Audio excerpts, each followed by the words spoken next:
include in their curriculums a culture exchange where our students can speak to their students, and for instance, a Pakistani student can learn history, American history, from an American teacher. An American student can learn his Pakistani history from a Pakistani teacher. Now this is the long game, right? Because think about it. If we're talking about Pakistan having a bad perception around the world, think about young people in our schools growing up, K to 12, having had Pakistani friends from the internet, from these conferences, from these cultural exchange. It will go a long way to help that bond between our people and our societies.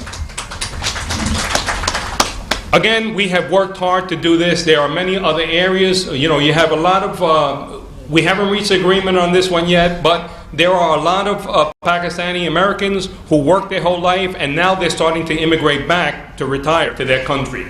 But the only problem is that because they're elderly, they have to go back to New York several times a year for medical treatment because their government insurance doesn't cover them. We're starting a conversation to see if a pilot program can be created where their medical coverage can be paid for here. It saves the taxpayer. It pays our taxpayer in New York a lot of money because your medical treatment is a fraction of what we charge over there. So it helps Americans by doing that. And at the same time, it gives you yet another infusion of cash and dollars, American dollars, into your country. So these are just a few of the areas in which we decided to cooperate. There's much more to come. We want to bring our countries together. And you know, what I mentioned before about the geopolitics getting involved, because wars in the region or things that United States, you know, sometimes our government change, relations are good depending on what president is there and what's going on. And could you imagine how this will influence geopolitics in a way? Because if there are elected officials at the federal level at a position where the relationship is getting bad and they're calling for sanctions or something like that, and we have established it, you're going to have 50 states saying, hold on a second, find a solution. We're depending on Pakistan because we're trading with them. We're depending on Pakistan because we have their nurses. We're depending on them because our children love your children. So find a solution at the federal level. Find a solution. And I think this is a way that we can calm down sometimes tensions. We can improve the quality of life for both our citizens. And in the end, this whole project is summed up in several words. And I would say those words are New York and Pakistan Zindabad. I would like to introduce my colleague who knows all too well what you, the press, have gone through. He was born in the former Soviet Union where there was no free press.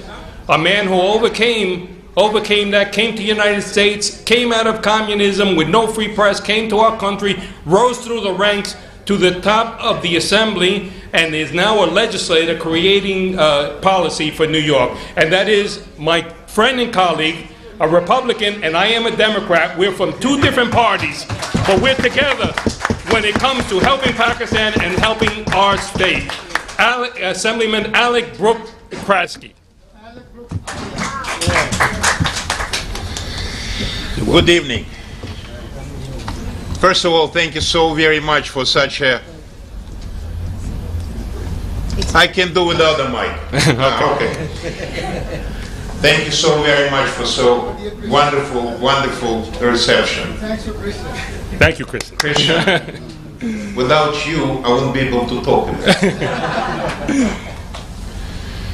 Reception is wonderful, beautiful. I hope that we'll have the same reception from American journalists when we come back. Happy 4th of July, everybody. Everybody.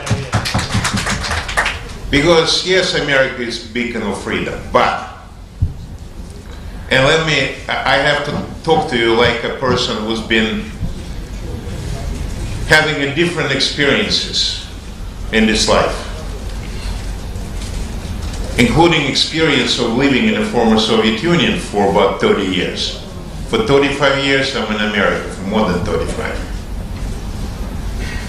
You have a monument here dedicated to the people who sacrificed their life for the freedom of speech, who sacrificed their life for letting the society know what is really going on in this society, and especially what's going on in the elites of the society.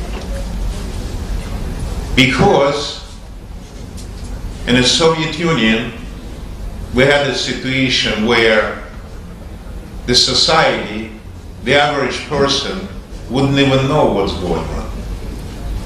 It led to the dismantling of that country called Soviet Union.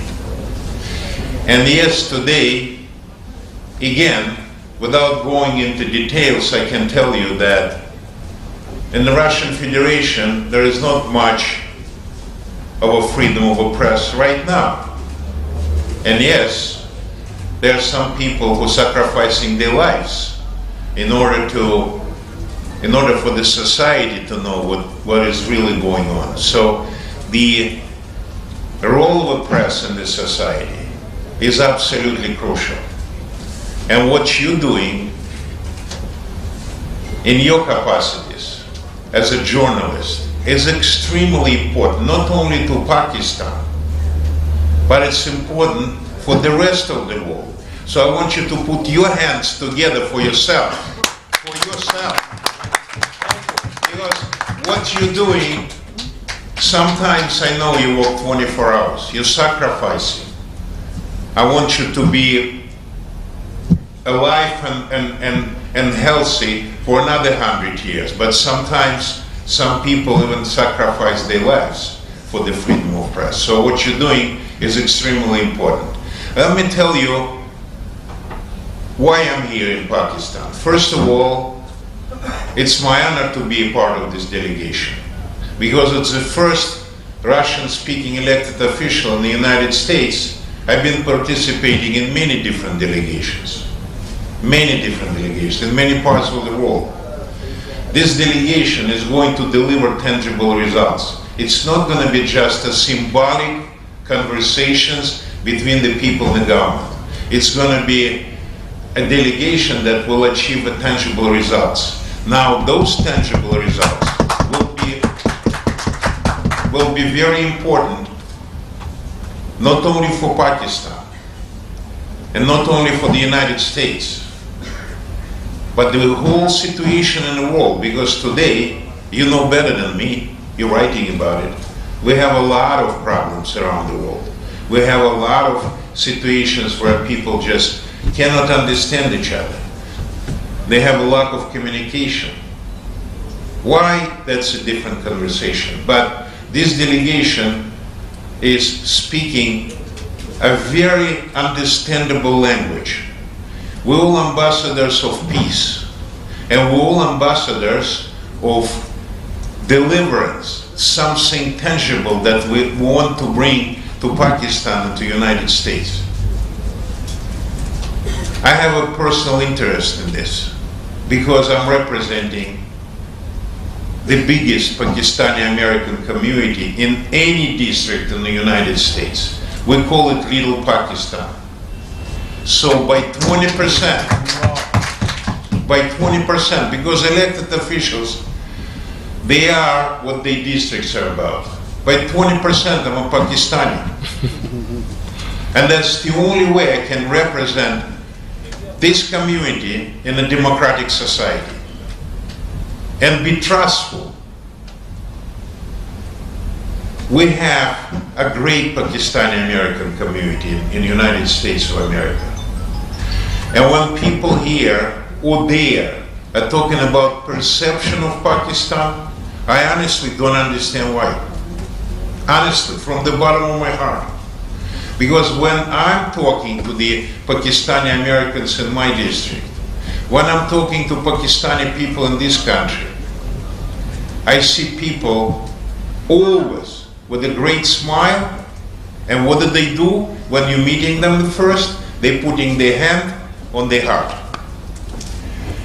If everybody in this world, especially people in the government, especially people who taking care of the peace or war in this world, would do that first when they see each other, I guarantee you, the world will be much better place to live. Much better place. So perception might be still there. And we're all realists. We elected officials for representing a lot of people. You journalists, you writing about the society. You know that, yes, sometimes tension is there. We have to be realists. Tension is there because people are looking at each other and see us and them. It's happening. But in order for us to break those barriers, we have to respect each other. We have to understand that every person is the good person, smiling person first. And then we can learn about the differences and find how we can live with the differences and find how we can get together with the differences. And in this particular case, we're trying to find out how can we bring Pakistani nurses to the American society. And for me, knowing how good Pakistani American community is, bringing to the United States of America values, family